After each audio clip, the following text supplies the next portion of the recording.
বুধবার থেকে মিলবে অন্নপূর্ণা যোজনার ৩,০০০ টাকা, জানালেন মুখ্যমন্ত্রী শুভেন্দু অধিকারী। ১,৫১,০০,০০০ অন্নপূর্ণা যোজনায় আবেদন করেছিলেন। আমরা স্কুটিনি করে প্রায় ১,২০,০০,০০০-এর বেশি দিদি আর বোনের নামকে আমরা নথিভুক্ত করতে পেরেছি।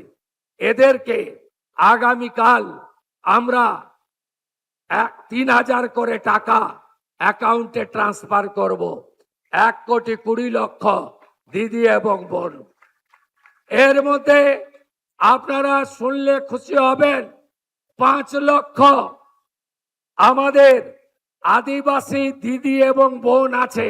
৫ লক্ষ তারা আগামীকাল ৩,০০০ টাকা অ্যাকাউন্টে পাবেন। প্রতি মাসে তারা এই সরকারের তাদের অ্যাকাউন্টে পাঠাবে।